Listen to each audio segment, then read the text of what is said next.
Bye माँ, मैं निकल रही हूँ। और हाँ, भूलना मत, दोपहर के खाने से पहले दवा ज़रूर खा लेना, कह पल्लवी ऑफिस जाने लगी।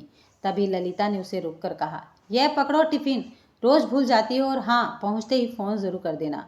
मैं भूल भी जाऊँ तो क्या आप मुझे भूलने देती हो माँ? पकड़ा ही देती हो खाने का टिफ़िन, लाड दिखाते हुए पल्लवी ने कहा। तो ललिता भी प्यार के साथ नसीहतें देने लगी कि वह कैंटीन में कुछ न खाए।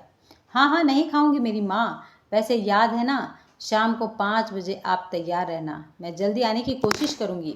यह बात पल्लवी ने इशारों में कही तो ललिता ने भी इशारों में ही जवाब दिया कि वे तैयार रहेगी। क्या इशारे हो रहे हैं दोनों के बीच? ललिता और पल्लवी को इशारों में बात करने देख विपुल ने कहा, देख लो पापा, ज़रूर यहाँ सास बहू और साजिश चल रही है। विपुल की बातें सुन शंभू जी भी हंसे बिना नहीं रह पाए, मगर विपुल तो अपनी माँ के पीछे ही पड़ गया, यह जानने के लिए कि इशारों में पल्लवी ने उससे क्या कहा। यह हम सास बहू के बीच की बात है, प्यार से बेटे का कान खींचते हुए ललिता बोली। बेचारा विपुल बिना बात को जाने ही ऑफिस चला गया। दोनों को ऑफिस भेजकर ललिता 2 कप चाय बना लाई और फिर इत्मीनान से शंभू जी के बगल में बैठ गई। चाय पीते हुए शंभू जी एकटक ललिता को देखकर मुस्कुराए जा रहे थे। इतना क्यों मुस्कुरा रहे हो? क्या गम है जिसे छिपा रहे हो? ललिता ने शायराना अंदाज में पूछा। तो उनकी हंसी छूट गई, कहने लगे, मुस्कुरा इसलिए रहा हूँ कि तुम भी ना अजीब हो। अरे बता देती बेचारे को कि तुम सास बहू का क्या प्रोग्राम है। लेकिन जो भी हो, तुम सास बहू की बॉन्डिंग देखकर मन को बड़ा सुकून मिलता है, वरना तो मेरा सास बहू के झगड़े सुन सुनकर दिमाग घूम जाता है। हाल ही में मैंने अखबार में एक खबर पढ़ी जिसमें लिखा था, सास से तंग आकर एक बहू 12 मंजिल से कूद गई, और जानती हो, पहले उसने अपने 2.5 साल के बेटे को फेंका और फिर खुद कूद गई, जिससे दोनों की मौत हो गई। सच कह रहा हूँ ललिता, यह पढ़कर मेरा तो दिल बैठ गया था। शंभू जी की बातें सुनकर ललिता का भी दिल दहल गया। सोचा, जरा उस इंसान पर क्या बीतती होगी जिसे न तो माँ समझ पाती है और ना ही पत्नी। पिसता रहता है बेचारा माँ और पत्नी के बीच। सही कह रहे हैं आप। हमारे समाज में जब एक लड़की शादी के बाद अपना मायका छोड़कर, जहां उसने लगभग अपनी आधी जिंदगी पूरे हक के साथ गुजारी होती है, ससुराल में कदम रखते ही उसके दिल में घबराहट सी होने लगती है कि यहाँ सब उसे दिल से तो अपनाएंगे ना, अपने परिवार का हिस्सा समझेंगे ना। ज़्यादातर घरों में यही होता है कि बहू को आए अभी कुछ दिन नहीं हुए कि जिम्मेदारी की टोकरी से पकड़ा दी जाती है। उसे यह तो समझा दिया जाता है कि सास ससुर के साथ साथ ननद देवर और नाते रिश्तेदारों को भी सम्मान देना होगा, लेकिन यह नहीं समझाया जाता कि आज से यह घर उसका भी है और ससुराल में उसकी राय भी उतनी ही मान्य होगी जितनी घर के बाकी सदस्यों की। क्या एक बहू का यह अधिकार नहीं कि घर के हित के लिए जो भी फैसले लिए जाएं उनमें उसकी भी राय शामिल हो? क्यों सास को लगने लगता है कि बहू आते ही उससे उसके बेटे को छीन लेगी? अगर ऐसा ही है तो फिर न करें वे अपने बेटे की शादी, रखे अपने आंचल में ही छिपाकर। अगर शादी के बाद बेटा अपने परिवार को कुछ बोल जाए तो सबको यही लगने लगता है कि बीवी ने ही सिखाया होगा उसे ऐसा बोलने के लिए, और यही झगड़े की जड़ है। हर बात के लिए बहू को ही दोषी ठहराया जाने लगता है, और तो और उसके मायके को भी नहीं छोड़ते लोग। कहते हुए ललिता की आंखें गीली हो गई, जो शंभू जी से भी छिपी न रह पाई। वे समझ रहे थे कि आज ललिता के मन का गुबार निकल रहा है और वह वही सब बोल रही है जो उसके साथ हुआ है। उन्हें भी तो याद है, कभी उनकी माँ ने ललिता को चैन से जीने नहीं दिया। बात बात पर ताने उल्हाने, गाली गलौज, यहाँ तक कि थप्पड़ भी चला देती थी वे ललिता पर, और बेचारी रो कर रह जाती थी। लेकिन क्या कोई भी लड़की अपने मायके की बेइज्जती सहन कर सकती है भला? जब ललिता की सास उसके मायके के खिलाफ कुछ बोल देती तो उसे सहन नहीं होता और वह पलट कर जवाब दे देती। यह बात उनकी माँ की बर्दाश्त के बाहर चली जाती। गरजते हुए कहती कि अगर फिर कभी ललिता ने कैंची की तरह जबान चलाई तो वे उसे हमेशा के लिए उसके मायके भेज देगी, क्योंकि उनके बेटे के लिए लड़कियों की कमी नहीं है। बेचारे शंभू जी भी क्या करते, खून का घूंट पीकर रह जाते, पर अपनी माँ से कुछ नहीं कह पाते। अगर कुछ बोलते तो जोरू का गुलाम कहलाते। और पहले के ज़माने में कहाँ बेटे को इतना हक होता था कि वह पत्नी की तरफदारी में कुछ बोल सके। मैंने तो पहले ही सोच लिया था, शंभू जी की जब मेरी बहू का गृह प्रवेश होगा तो उसे सिर्फ कर्तव्यों, दायित्वों, जिम्मेदारियों और फर्ज की टोकरी ही नहीं थमाऊंगी, वरन उसे उसके हक और अधिकारों का गुलदस्ता भी दूंगी, क्योंकि आखिर वह भी तो अपनी ससुराल में कुछ उम्मीदें लेकर आई है। और अगर तुम्हारी बहू ही अच्छे विचारों वाली नहीं आती तब तब कैसे निभाती उससे? शंभू जी ने पूछा। अपने पति की बातों पर भी हंसी और फिर कहने लगी, मैंने यह भी सोचा था कि शायद मेरी बहू मेरे मन मुताबिक न आए, लेकिन फिर भी मैं उससे निभाऊंगी, उसे इतना प्यार दूंगी कि वह भी मेरे रंग में रंग जाए। जानते हैं शंभू जी, अगर एक औरत चाहे तो फिर चाहे वह सास हो या बहू, अपने रिश्ते को बिगाड़ भी सकती है, चाहे तो अपनी सूझबूझ से रिश्ते को कभी न टूटने वाले पक्के धागे से पिरो कर भी रख सकती है। हर लड़की चाहती है कि वह एक अच्छी बहू बने, पर इसके लिए सास को भी तो अपनी जिम्मेदारी समझनी होगी ना। अगर घर के किसी फैसले में बहू की सहमति ना ले, उसे पराई समझे, तो वह हमें कितना अपना पाएगी? बोलिए। उफ, बातों बातों में समय का पता ही नहीं चला। घड़ी की तरफ देखते हुए ललिता ने कहा, आज आपको दुकान पर नहीं जाना क्या? सोच रहा हूँ आज न जाऊँ, वैसे भी लेट हो गया हूँ और मंदी के कारण वैसे भी ग्राहक कम ही आते हैं। शंभू जी ने कहा। उनका अपना कपड़े का व्यापार था। पर यह तो बताओ कि तुम सास बहू ने क्या प्रोग्राम बनाया है, मुझे तो बता दो, वे बोले। शंभू जी के पूछने पर तो ललिता झूठे सच्चे बहाने बनाने लगी, पर जब उन्होंने जोर दिया तो बोली, आज हम सास बहू फिल्म देखने जा रही हैं। अच्छा, कौन सी? पूछते हुए शंभू जी की आंखें चमक उठी। अरे, वह करीना कपूर और सोनम कपूर की कोई नई फिल्म आई है ना, क्या नाम है उसका? हाँ, याद आया, वीरे दी वेडिंग, वही देखने जा रही हैं। आज आप घर पर ही हैं तो ध्यान रखना घर का। अच्छा, तो अब तुम सास बहू फिल्म देखो और हम बाप बेटा खाना पकाए, यही कहना चाहती हो ना? हाँ, सही तो है। हंसते हुए ललिता बोली और फिर किचन की तरफ बढ़ गई। अच्छा ठीक है, खाना हम बना लेंगे, पर एक कप चाय और पिला दो, शंभू जी ने कहा तो ललिता भुनभुनाई, यह कहकर कि घर में रहते हैं तो बार बार चाय बनवा कर परेशान कर देते हैं। जो भी हो, पति पत्नी अपने जीवन में बहुत खुश थे, और हो भी क्यों ना।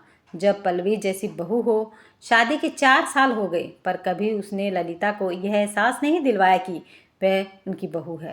पास पड़ोस, नाते, रिश्तेदार इन दोनों के रिश्ते को देखकर आश्चर्य करते और कहते कि क्या सास बहू भी कभी ऐसे एक साथ इतनी खुश रह सकती हैं? लगता ही नहीं कि दोनों सास बहू हैं। पल्लवी एक मल्टीनेशनल कंपनी में अच्छे पैकेज पर नौकरी कर रही थी और वहीं उसकी मुलाकात विपुल से हुई, जो जान पहचान के बाद दोस्ती और फिर प्यार में बदल गई। 2 साल तक बैरों कटोक उनका प्यार चलता रहा और फिर दोनों परिवारों की सहमति से विवाह के बंधन में बंध गए। वैसे तो बचपन से ही पल्लवी को सास नाम के प्राणी से डर लगता था, क्योंकि उसके जहन में एक कौवा सा बैठा हुआ था कि सास और बहू में कभी नहीं पटती, क्योंकि अपने घर में भी तो उसने आए दिन अपनी माँ और दादी को लड़ते झगड़ते ही देखा था। जो जो वह बड़ी होती गई, दादी और माँ की लड़ाइयों में बढ़ती चली गई। उसे याद है जब उसकी माँ दादी में झगड़ा होता और उसके पापा किसी एक की तरफदारी करते तो दूसरी का मुंह फूल जाता। हालत यह हो गई कि फिर उन्होंने बोलना ही छोड़ दिया। जब भी दोनों में झगड़ा होता, पल्लवी के पापा घर से बाहर निकल जाते। नाते रिश्तेदारों और पास पड़ोस में भी तो आए दिन सास बहू के झगड़े सुनते देखते वह घबरा सी जाती। उसे याद है जब पड़ोस की शकुंतला चाची की बहू ने अपने शरीर पर मिट्टी का तेल छिड़क कर आग लगा ली थी, तब यह सुनकर पल्लवी की रूह कांप उठी थी। वैसे हल्ला तो यही हुआ था कि उसकी सास ने ही उसे जलाकर मार डाला, मगर कोई सबूत न मिलने के कारण वह कुछ सजा पाकर ही बच गई थी। मगर मारा तो उसे उसकी सास ने ही था, क्योंकि उसकी बहू तो गाय समान सीधी थी, ऐसा पल्लवी की दादी कहा करती थी। पल्लवी की दादी भी किसी सांप नाथ से कम नहीं थी, और माँ तो नागनाथ थी ही, क्योंकि दादी एक सुनाती तो माँ 1000 सुना डालती।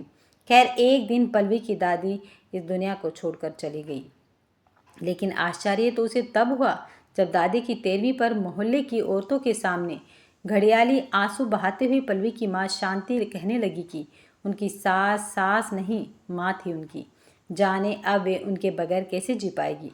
मन तो हुआ पल्लवी का कि कह दे कि क्यों झूठे आंसू बहा रही हो माँ, कब तुमने दादी को माँ माना, मगर वह चुप रही।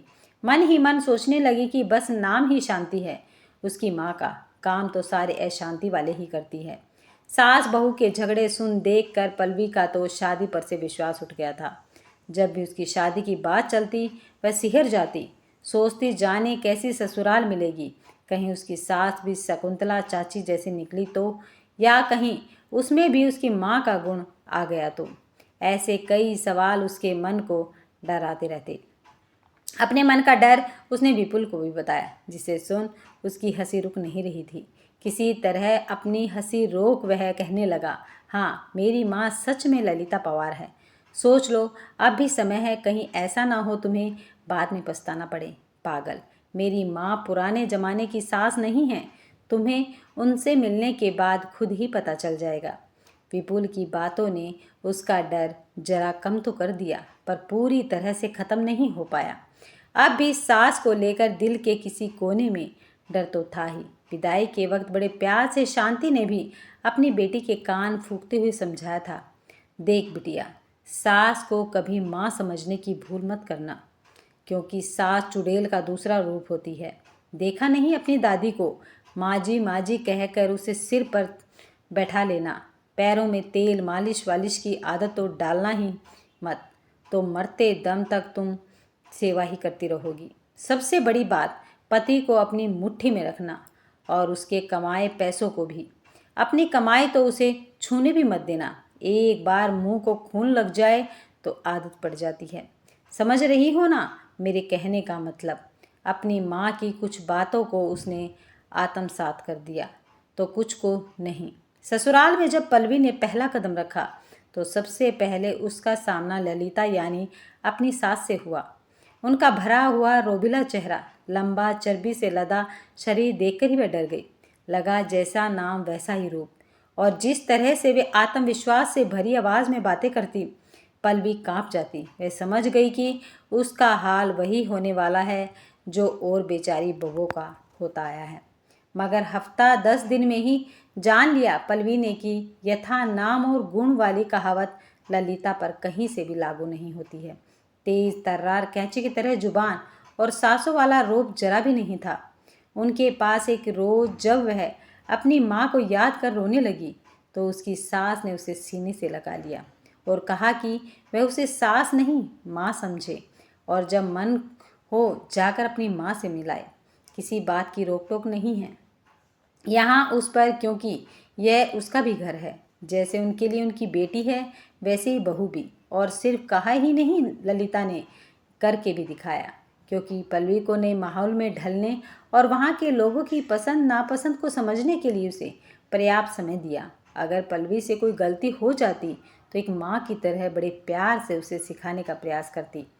पाक कला में तो उसकी सास ने ही उसे माहिर किया था, वरना एक मैगी और अंडा उबालने के सिवा और कुछ कहाँ बनाना आता था उसे। लेकिन कभी ललिता ने उसे इस बात के लिए ताना उल्हाना नहीं मारा, बल्कि बोलने वालों का भी यह कहकर मुंह चुप करा देती कि आज की लड़कियां चांद पर पहुंच चुकी हैं, पर अफसोस कि हमारी सोच आज भी वही की वही है। क्यों हमें बहू सरगुण संपन्न चाहिए? क्या हम सासे भी हैं सरगुण संपन्न? और यही उम्मीद हम अपनी बेटियों से क्यों नहीं लगाते? फिर क्या मजाल जो कोई पल्लवी के बारे में कुछ बोल भी दे। उस दिन ललिता की बातें सुनकर दिल से पल्लवी ने अपनी सास को माँ समझा और सोच लिया कि वह कैसा रिश्ता निभाएगी अपनी सास से। कभी ललिता ने यह नहीं जताया कि विपुल उनका बेटा है तो विपुल पर पहला अधिकार भी उनका ही है, और ना ही कभी पल्लवी ने ऐसा जताया कि अब उसके पति पर सिर्फ उसका अधिकार है। जब कभी बेटे बहू में किसी बात को लेकर बहस छिड़ जाती तो ललिता बहू का ही साथ देती। इससे पल्लवी के मन में ललिता के प्रति और सम्मान बढ़ता गया। धीरे धीरे वह अपनी सास के और करीब जाने लगी, पूरी तरह से खुलने लगी उनके साथ। कोई भी काम होता वह ललिता से पूछ कर करती। उसका जो भय था सास को लेकर वह दूर हो चुका था। लोग कहते हैं अच्छी बहू बनना और सूर्य पर जाना एक ही बात है, लेकिन अगर मैं एक अच्छी बेटी हूँ तो अच्छी बहू क्यों नहीं बन सकती? माँ दादी को मैंने हमेशा लड़ते झगड़ते देखा है, लेकिन गलती सिर्फ दादी की ही नहीं होती थी। माँ चाहती तो सास बहू के रिश्ते को संवार सकती थी, पर उन्होंने और बिगाड़ा रिश्ते को। मुझे भी उन्होंने वही सब सिखाया सास के प्रति।